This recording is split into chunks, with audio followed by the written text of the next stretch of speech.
நண்பர்கள் அனைவருக்கும் வணக்கம். இன்றைக்கி நம்ம சப்ஸ்கிரைபர் ஒருத்தரோட வீடியோ தான் பார்க்க போகிறோம். நம்ம மாடி தோட்டத்தில் மாடியை பாதிக்காத அளவுக்கு தொட்டிகள்லாம் அமைச்சு நான் தோட்டம் அமைச்சிருக்கேன். அந்த வீடியோ நிறைய பதிவிட்டிருக்கேன். நிறைய பேர் அதெல்லாம் பார்த்து அவங்க மாடியிலையும் தோட்டம் அமைச்சிருக்காங்க.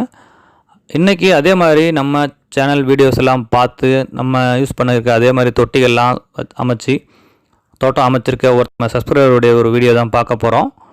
அவர் எப்படி தோட்டம் அமைச்சிருக்காரு, அவரோட தோட்டம் எப்படி இருக்குது, அவரோட அனுபவங்கள் பற்றி நம்மக்கிட்ட ஷேர் பண்ணிக்க போகிறாரு. அதை தான் நம்ம இன்றைக்கி பார்க்க போகிறோம். எல்லாருக்கும் வணக்கம். நான் வெங்கட் பேசுகிறேன். இந்த வீடியோ பதிவில் என்னுடைய கார்டன் எப்படி நான் அமைச்சிருக்கேன், இது எதன் மூலமாக இந்த கார்டன் அமைஞ்சதுன்றது கொஞ்சம் ஒரு சின்ன குட்டி ஸ்டோரி மாதிரி உங்களுக்கு சொல்ல போகிறேன். ஃபஸ்ட்டு நான் யூடியூப் நிறைய பார்த்துட்டு இருந்தேன். என்னுடைய கார்டனை எப்படி நான் அமைக்கணும் அப்படின்னு பார்த்துட்டு இருந்தேன். அதில் மெயினாக 2 வீடியோஸ் எனக்கு உந்துதலாக இருந்துச்சு இந்த கார்டன் அமைக்கிறதுக்கு. ஒன்று பார்த்திங்கன்னா தோட்டம் சிவா, அவருடைய சேனல் தான் நான் நிறையா பார்த்துட்டு இருந்தேன். அதுக்கப்புறம் குணா கார்டன் ஐடியாஸ், நிறையா விவரங்கள் அதுலேருந்து என்னால் கலெக்ட் பண்ண முடிஞ்சது. அதுக்கு நார்மலாக 2 வருஷத்துக்கு முன்னாடி சிமெண்ட் பாட்டில் வச்சு நான் தொட்டி வச்சு கார்டன் வளர்த்துட்டு இருந்தேன். அதுக்கப்புறம் நான் ஆஃபீஸ் வேலையானால் வெளிநாடு போக வேண்டிய சுச்சுவேஷன், அதனால் அந்த கார்டன் நான் க்ளோஸ் பண்ணிவிட்டு நான் கிளம்பிட்டேன். திருப்பம் டெரஸ் கார்டனிங் ஆரம்பிக்கலான்னு சொல்லிவிட்டு நம்ம தேடும் போது குணா கார்டன் ஐடியாஸில் இருக்கிற அந்த ஸ்டாண்டு, அவரோட இன்னோவேஷன்ஸ் எல்லாமே நம்மளுக்கு ரொம்ப பிடிச்சிருந்தது. ஸோ அதனால் எக்ஸ்ப்ளோர் பண்ண ஆரம்பித்தோம். ஸோ எப்படின்னு குணா சார் உதவியால் நம்மளுக்கும் நம்ம கார்டனுக்கு அவருடைய ஸ்டாண்டுடைய ஐடியாஸை பயன்படுத்தி கார்டனை இப்போ அமைக்கலாம் அப்படின்னு சொல்லிட்டு செட்டப் பண்ணியிருக்கேன். வர வீடியோ இது பதிவுலாம் உங்களுக்கு காமிக்கிறேன் நான் எப்படி செட்டப் பண்ணியிருக்கேன்னு. அவருடைய வீடியோஸ் ரொம்பவே இன்ட்ரெஸ்டிங்காக இருக்கும். என்னென்ன இன்னோவேஷன்ஸ் என்னென்ன இம்ப்ளிமெண்ட் பண்ணியிருக்காங்க கார்டனில், அந்த இன்னோவேஷன் பண்ணுறதுனால என்னென்ன பயன்கள், நம்மளுக்கு செடிகள் எப்படி பராமரிக்கலாம், எப்படி வளர்க்கலாம், ப்ளஸ் எப்படி பெஸ்ட் கண்ட்ரோல் மெத்தட்ஸை இது பண்ணலாம். அவருடைய வீடியோஸை பார்த்து இன்ஸ்பயர் ஆகி தான் இந்த கார்டன் நான் செட் பண்ணியிருக்கேன். இந்த வீடியோவை பாருங்கள், பார்த்தாவே உங்களுக்கு கண்டிப்பாக பிடிக்கும். ஒன்ஸ் அகேன் நான் குணா சாருக்கு நன்றி. ஸோ கண்டிப்பாக இந்த தடவை இந்த சீசனில் ஒரு நல்ல அறுவடையை பண்ணுவோன்ற நம்பிக்கை எனக்கு இருக்குது. சார் என்ட்ரன்ஸ் உள்ளே போனால் ஒரு சின்ன தோட்டம். ஸோ ஸ்டெப் பை ஸ்டெப்பாக பார்க்கலாம். ஃபஸ்ட்லேருந்து பார்த்தீங்கன்னா நான் என்ன வச்சுருக்கேன்னா பப்பாளி இந்த கார்னரில் வச்சுருக்கேன். பப்பாளிக்கு அப்புறம் கொஞ்சம் மேரிகோல்டு சின்னதாக ஒன்று போட்டிருக்கேன். அப்புறம் 2 மேரிகோல்டு இது நர்சரி கார்டன்லேருந்து வாங்கிட்டு வந்தேன். காய்கறிலாம் நிறைய வருது. ஸோ அதனால் கொஞ்சம் பாலினேஷன் நடக்கணுன்றதுக்காக பூ இருந்தால் பெட்டராக இருக்குன்னு சொல்லிவிட்டு அது வாங்கினேன். அதுக்கப்புறம் இந்த பக்கம் முல்லைப்பூ வச்சுருக்கேன். அதுக்கப்புறம் இது நித்திய மல்லி. அப்புறம் கொஞ்சம் க்ரீன்ஸ் போட்டிருக்கேன். க்ரீன்ஸ்னால் பார்த்திங்கன்னா கூட பாருங்கள் நல்லா வந்திருக்கு. பார்த்திங்கன்னா இது பச்சை தண்டுக்கீரை, இது சிவப்பு தண்டுக்கீரை, இது அருக்கீரை. அப்புறம் இங்கே ஸ்பினாச் போட்டிருக்கேன். அப்படியே பார்த்திங்கன்னா இந்த பக்கம் என்ன போட்டிருக்கேன்னா, இந்த பக்கம் பிரிஞ்சால், ஸோ கத்திரிக்காய் ஒரு செடி நல்லா வந்திருக்கு. ஸோ இது பெஸ்ட் கண்ட்ரோல் தான் இதில் கொஞ்சம் அதிகமாக இருக்கும். ஸோ இதை கொஞ்சம் நல்லா நம்ம பார்த்துக்கிட்டோம்னா நல்லா அறுவடை கிடைக்கும். இது ஒரு மாதத்தில் ஓரளவுக்கு ரெடியாகி நல்லா வரும்னு நினைக்கிறேன். அப்புறம் இந்த இடத்துல தக்காளி போட்டிருக்கோம். ஸ்டாண்டு தான் பார்த்திங்கன்னா 5க்கு 2க்கு 1. இதில் பார்த்திங்கன்னா லைனாக ஒரு 5, இந்த பக்கம் ஒரு 5 செடி, அந்த பக்கம் ஒரு 5 செடி நட்டிருக்கேன். ஒரு இதுலேயும் சில இதில் 2 செடியும் இருக்கும். ஸோ நல்லா வளர்ந்துட்டு வருது. நம்ம ஆரம்பத்துலேருந்தே எந்த பூச்சி தாக்குதலும் இல்லாமல் நம்ம நல்லா பராமரித்தோம்னா ஒரு நல்ல அறுவடையை பார்க்கலாம். அதுக்கப்புறம் இந்த பக்கம் வெண்டைக்காய்க்கு நிறைய யூஸ் பண்ணிகிட்ருக்கேன்.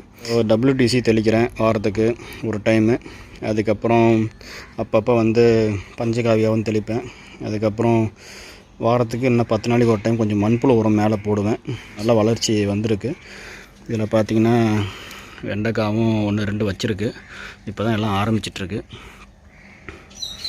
அப்புறம் இங்கே ஒரு சின்ன கொய்யா வச்சுருக்கேன், பார்த்திங்கன்னா உங்களுக்கு தெரியும். அதுக்கப்புறம் இங்கேயும் பார்த்திங்கன்னா மேரிகோல்டு வச்சுருக்கேன். அப்புறம் ஜினியா செடி வச்சுருக்கேன். ஓகே. அதுக்கப்புறம் அவங்க வெண்டைக்காய், இதே மாதிரி இங்கே தக்காளி, அதுக்கப்புறம் கார்ன் போட்டிருக்கேன். கார்ன் அந்தளவுக்கு வருமானு தெரியல, பட் இருந்தாலும் ஜஸ்ட் ட்ரை போட்டிருக்கேன். அப்புறம் இங்கே பார்த்திங்கன்னா கொத்தவரை, இது ஒரு 6-7 செடி போட்டிருக்கேன், நல்லா வந்திருக்கு. அதே மாதிரி திருப்பி இங்கேயும் பச்சை வெண்டை சிவப்பு வெண்டை ரெண்டுமே போட்டிருக்கேன். அப்புறம் இது பார்த்திங்கன்னா இது வந்து முள்ளங்கி ரேடிஷ் ஓகேங்களா. இப்போ வருது, இப்போ தான் கிழங்கு பிடிக்க ஆரம்பிச்சிருக்கு. ஸோ இது பார்த்திங்கன்னா இன்னும் ஒரு 1 வீக்கில் ரெடி ஆகிடும் அறுவடை. அப்புறம் இங்கே வந்து பார்த்திங்கன்னா இது வகையான சூரியகாந்தி செடி, இது வந்து சாமந்தி, அது நல்லா முட்டு விட்டுருக்கு. அப்புறம் இந்த இடத்துல பார்த்திங்கன்னா செடி முருங்கை, இது வந்து நானே விதை வாங்கிட்டு வந்து போட்டு ஓரளவுக்கு இது பார்த்திங்கன்னா ஒரு 40 டேஸ் செடி, இது 40 நாள் ஆகிருக்கு, ஓரளவுக்கு நல்லா வளர்ந்து வந்துட்டுருக்கு. அப்புறம் வெண்டை போட்டிருக்கேன். அப்புறம் இந்த இடத்துல புதினா வந்து இது போட்டேன், விதை அந்தளவுக்கு வரல. அப்புறம் அந்த புதினா கடையிலேருந்து வாங்கிட்டு வந்து அதனுடைய தண்டை மட்டும் ஒடிச்சு இதில் வச்சுருக்கேன், கொஞ்சம் நல்லா வளர்ந்து வருது. இங்கேயும் ஒரு செட் ஆஃப் முள்ளங்கி போட்டிருக்கேன், இது நல்லா வந்துட்டுருக்கு. அப்புறம் இது வந்து காஸ்மோஸ், தண்டு வந்து கொஞ்சம் லீனாக தான் இருக்கும், அதனால் வந்து கட்டி விட்டுருக்கேன். அப்புறம் இங்கேயும் வெண்டைக்காய் இருக்குது. இந்த வெண்டைக்காயில் தான் வந்து கொஞ்சம் புழு தாக்குதல் அதிகமாக இருந்துச்சு. அதனால் நம்ம குணா சாருடைய ஐடியா அண்டு ரகு சாருடைய ஐடியானால் நம்ம வந்து கொஞ்சம் டர்மரிக்கும் கார்லிக்கும் சேர்ந்து ஒரு கரைசல் பண்ணி அடிக்க சொன்னாங்க 3 நாளைக்கு. அதை அடித்த பின்னாடி ஓரளவுக்கு ரெடி ஆகிடுச்சு. ஆனால் அப்பப்போ நான் எப்பயுமே வந்து ஃபஸ்ட்டு காலங்காலத்தில் வந்தேன்னா இந்த மாதிரி இலையை வந்து திருப்பி பார்ப்பேன், புழு இருக்கா இல்லை மீலி பக்ஸ் இருக்கா, அப்படி பார்த்தாவே போதும், எந்த தாக்குதலும் இல்லாமல் தப்பிச்சிக்கும் செடி. ஓரளவுக்கு நல்லா வளர்ச்சி வரும். இங்கேயும் பிஞ்செலாம் வச்சுருக்கு. அப்புறம் இது வந்து முடக்கத்தான் கீரை. ஸோ முடக்கத்தான் கீரைக்கு இங்கே ஒரு நெட்டு மாதிரி போட்டு இதை ஏற்றி விடணும். ஸோ இப்போதைக்கு பார்த்திங்கன்னா ஒரு 2-3 செடி வச்சுருக்கேன், நல்லா வந்திருக்கு. அதுக்கப்புறம் பார்த்திங்கன்னா இது வந்து செடி பீன்ஸு, இதுவும் ஓரளவுக்கு பூச்சி தாக்குதல்லாம் இருக்குது. ஸோ அதனால் ட்ரை பண்ணிகிட்ருக்கேன், வருமானது வெயிட் பண்ணி தான் பார்க்கணும். இந்த சீசனுக்கு வந்து பீன்ஸும் கொஞ்சம் செடியை வரையும் கொஞ்சம் தத்தளிக்குது. ஓகே, வருமானது வெயிட் பண்ணி தான் பார்க்கணும். அதுக்கப்புறம் இந்த இடத்துல இன்னும் இதில் எதுவும் போடல. இதில் வந்து டெல்லி கனகாமரம் அண்ட் நாட்டு கனகாமரம் 2 செடியும் வச்சுருக்கேன். இதில் இன்னும் பூ இப்போ தான் பிஞ்சு வைக்க ஆரம்பிச்சிருக்கு. ஸோ சீக்கிரம் மொட்டு வைக்க ஆரம்பிச்சிருக்கு. ஸோ சீக்கிரம் இதாகிடும். அப்புறம் இந்த இடத்துல வந்து சில்லி போட்டிருக்கேன், இது 3. அந்த பக்கம் மணி பிளான்ட் வச்சுருக்கேன், அதை எடுத்து நடணும். அப்புறம் இந்த இடத்துல வந்து பார்த்திங்கன்னா இதெல்லாமே வந்து ஸ்பினாச் பாலக்கீரை, ஓரளவுக்கு நல்லா வந்துட்டுருக்கு. இன்னும் ஒரு 10 டேஸ்க்கு ரெடி ஆகிடும் எல்லாமே. கொத்தமல்லி அந்த பக்கம் ஒரு பூச்செடி வச்சுருக்கேன். அப்புறம் இந்த இடத்துல மேலே பார்த்திங்கன்னா ஒரு 4 வகையான கொடிகள். ஓகே, பீக்கங்காய், பாகற்காய், புடலங்காய் அண்டு சொரக்காய். ஸோ இதெல்லாம் வச்சுருக்கேன். ஸோ ஓரளவுக்கு நல்லா கொடி படர்ந்து பூ வைக்க ஆரம்பிச்சிருக்கு. ஸோ சீக்கிரம் பிஞ்சு வைக்கணும்னு எதிர்பார்க்கலாம். அதுக்கப்புறம் இந்த மஞ்சள் கலர் அட்டையும் தொங்க விட்ருக்கேன். ஸோ இதில் பார்த்திங்கன்னா பாருங்கள், நிறையா பூச்சிகள்லாம் இருக்கும். ஸோ இது ஒரு பெஸ்ட்டு கண்ட்ரோல் மெத்தட் இது. ஸோ அதனால் உங்கள் தோட்டத்துலேயும் நீங்கள் வந்து இந்த மாதிரி மஞ்சள் கலர் அட்டையை வந்து நீங்கள் வைங்க, வச்சா ஓரளவுக்கு பூச்சி தாக்குதல் வந்து தப்பிக்கலாம். இதுதான் வந்து